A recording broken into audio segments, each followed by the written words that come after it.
This is the Night Wolf howling at you, and today we're taking a look at the Masterverse, Masters of the Universe, Revelation Skeletor. This version is often referred to as the Horde Skeletor. His first appearance was in a comic miniseries that told the quote origin unquote of Skeletor. That was just a false bit of information, even though they placed a bunch of hints inside it that to make it sound like it was real. On the side, we actually have a nice bit of artwork there for him. I actually do like that image quite a bit, to be honest. And when we get into the back, we get a very menacing look at Skeletor. Far more menacing than he ended up being in the cartoon, to be perfectly honest. Skeletor, evil lord of destruction. Skeletor's relationship with Evelyn dates back to when she was but a vagrant living in the gutters. A servant of Hordak at the time, Skeletor rescued Evelyn from an angry mob, enhanced her magic, and gave her a place to belong. Not out of any sense of heroism or charity, but rather out of a desire to expand his own evil power. And he wanted to bone her. Pun was not originally intended, but welcomed. Let's open this sucker up.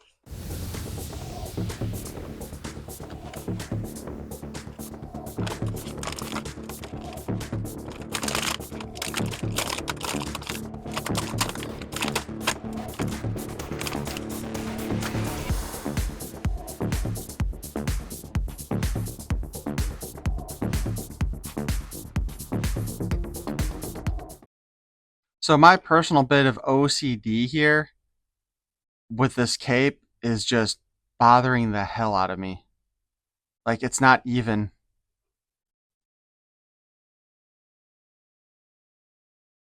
Oh my god.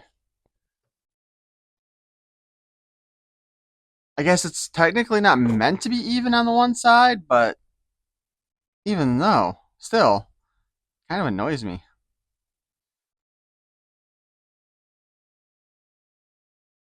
The color scheme on this Skeletor is actually pretty nice, though, to be perfectly honest. The black and the red for the Horde stuff. And it goes well with the color of his skin, which got some nice little fin details here. Not quite the same as his origin style, but kind of similar. Dude really needs to have a manicure or pedicure done. Well, probably manicure too. It's a bit disappointing though that they didn't paint the claws or the nails, however you want to put it, on his feet and hands like they have done in previous versions of Skeletor. Although maybe not in the Masterverse line.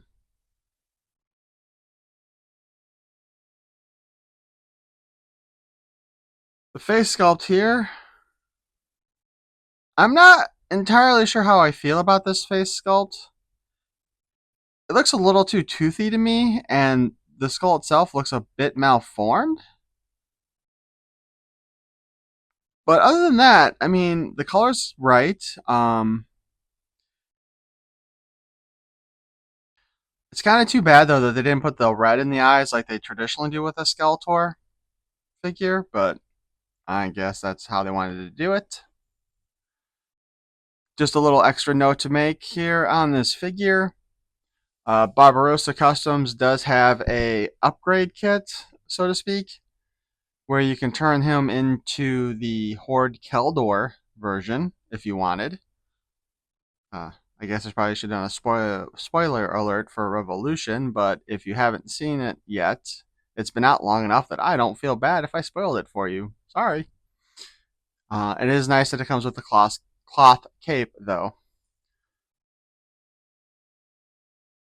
And the cape actually holds on with a little hole there in the back to go around his neck. But let's take a good look at how the figure looks without it. So he does resemble, I mean, it looks like to me he's wearing the regular Skeletor armor from Revelations. Or maybe not. Now that I think about it, I mean, I've never opened up the Skeletor figure, but I did open the Fakor figure once. And the harness was kind of like this weird two-part thing that didn't sit this well on here. So actually, this may be a new harness made specifically for this figure, even though it looks like the regular Skeletor one. And again, in these colors, this looks great. So I have to say, as far as the Skeletors go that I've seen for the Revolution and Revelations and whatever else Netflix did, I think this is actually a really nice looking version. It looks like the harness holds on in the back with a single snap here. And that's funny because that does look like those old snaps that used to be on Dow clothing. Articulation wise, the head is on a ball joint and has a little bit of give there, so you can lean it forward and back easily. But you can also spin it all around. Though, to be honest, trying to get him to look up and down on the sides doesn't work very well on this figure. So, there's that issue. The hood itself actually does have a lot of cloth detail in it. It's not smooth like a lot of previous Skeletors. And it matches the detailing in the skirt. For the arms, we've got the hinge up and the hinge down. It does feel like it doesn't move quite as far as other figures do. You can't really get the arms to go rest next to the body very well. No butterfly joint, but that seems to be mostly a G.I. Joe thing. We got a bicep cut, so we can spin the arm all around. We have the... Whoa. Well, I didn't expect that to happen. We have a double jointed elbow. And this joint is practically seized. So we got the double joint, and we can fold it in all the way like that. And his hand just does not want to stay in place. You know, consider how often it's a pain in the butt to get the hands out. That's kind of impressively bad. He has have a kind of joint in the, well, he's got a boob cut. And it's got a ball joint in there, which allows for a wide range of motion. More so than what we usually get with, like, say, the G.I. Joe female characters of the boob cut, and a heck of a lot more than the male figures of the boob cut. And it does allow for a pretty good ab crunch, too, which is kind of surprising, to be honest.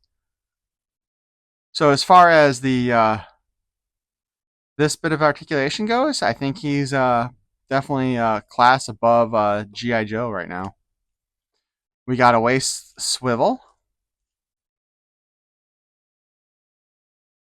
His skirt is cut into parts so that you can get a wider range of kicking motion. So you can kick forward about that far, which is a good... I mean, that's pretty much straight forward.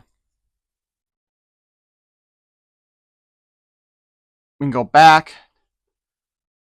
You can get a little bit higher if you kind of bring it out a little bit. But as far as straight back goes, it only goes that far. His side kick is pretty awesome. Can't really do a proper splits, but actually that's pretty close. And he's staying up on his own, so that's impressive. We have a thigh cut, so we can spin his leg all around. Whoops. Double joint in the knee. So we get a nice good bend like that. We have a hinge at the ankle, so we can get the up and down here. And there is a pin in that joint, so we can spin the foot all around. Make him look like the most grotesque ballet dancer ever.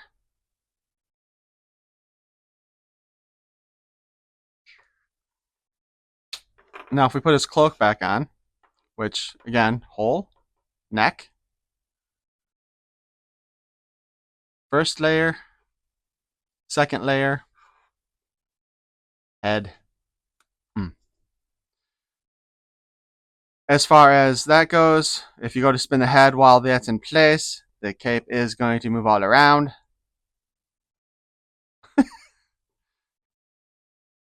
I can't see! I can't see! Oh man, that totally screwed everything up, didn't it?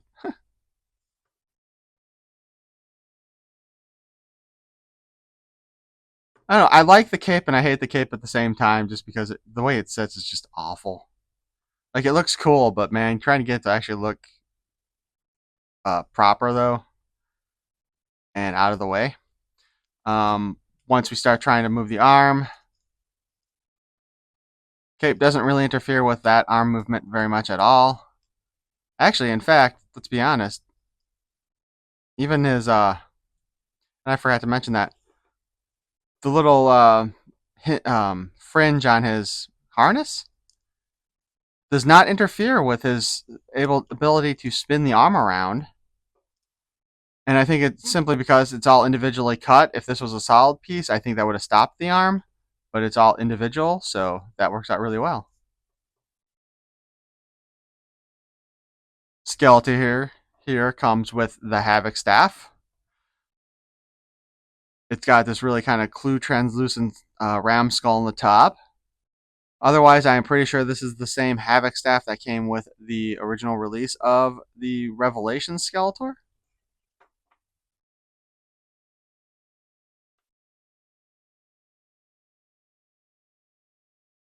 And if you saw the show, it was actually being handed the Ram Staff, as I recall, that caused Skeletor, or caused Keldor to transform into Skeletor. Our buddy Skeletor here also comes with a set of fists.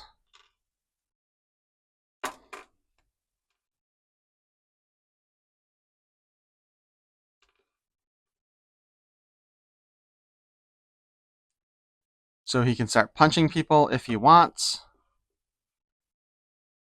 Although being that Skeletor tends to use magic, the fists do feel a little bit pointless. Although, if you watch like the 2000X cartoon, Skeletor was a warrior also. And I mean, that was definitely the height of Skeletor badassness was the 2000X series. If you haven't watched it, there are places on YouTube where you can watch all the episodes for free. I would recommend doing it.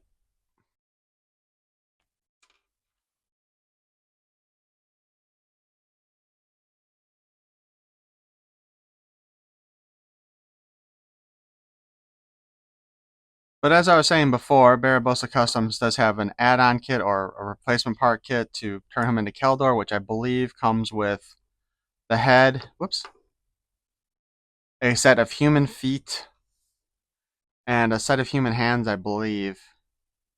Though I don't see any reason why you couldn't use the clawed hands also. And I will probably eventually order that because I do have another one of these figures of this version of him on order somewhere.